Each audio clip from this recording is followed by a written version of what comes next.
Chicken দিয়ে তো আমরা অনেক রকম আইটেম খেয়ে থাকি, কিন্তু আমি গ্যারান্টি দিয়ে বলতে পারি এই আইটেমটা কিন্তু অনেকেই খায়নি। তাহলে আর কি, রেসিপিটা দেখে বাড়িতে ঝটপট তৈরি করে ফেলো। প্রথমে একটি পাত্রে 2 কাপ ময়দা দিয়ে তাতে পরিমাণ মতো লবণ দিয়ে একটু সাদা তেল দিয়ে ভালো করে ময়াম দিয়ে একটা সুন্দর ডো করে নিয়ে তাতে একটু সাদা তেল মিক্স করে মিনিট 20 মতো রেস্টে রেখে দেবো।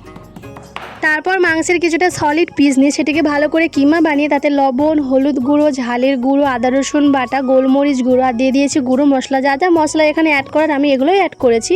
তারপর ভালো করে মিক্স করে 10 থেকে 20 মিনিটের জন্য ঢাকা দিয়ে রেখে দেবো।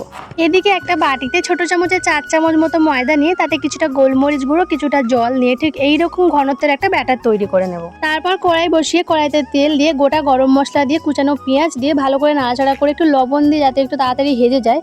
তারপর লাল লাল করে ভাজা হয়ে গেলে দিয়ে দেবো মাংসগুলো, ম্যারিনেট করা মাংসটা দিয়ে দেবো। দিয়ে সুন্দর করে যেরকমভাবে মাংস কষে জল দিয়ে বা ঢাকা দিয়ে তেমন করে কষিয়ে নেব। সবশেষে একটু গরম মশলা দিয়ে নামিয়ে নেব। দেখো এখানে মাংসের পুরটা পুরোপুরি আমার রেডি হয়ে গিয়েছে একদমই। তারপর যে ডোটা বানানো ছিল ময়দা, সেটা থেকে ছোটো ছোটো করে লেচি কেটে নিয়ে সুন্দর করে বেলে নেব গোল করে, খুব মোটাও না খুব পাতলাও না। তারপর তাওয়াতে একটু সেঁকে নেব, শুধুমাত্র সেঁকেই নেব যেন ফুলে না যায়, যাতে এটা ঠিকঠাকভাবে কাটিং করা যায়। রুটিটা সেঁকে নিলাম, তার কারণ এখানে যেমন খুশি তেমন এবার শেপ দিতে পারবো, কোনো অসুবিধা হবে না। আমার হাতের দিকে খেয়াল করলেই বুঝতে পারবো ঠিক কীভাবে আমি এটা মুড়ে নিচ্ছি।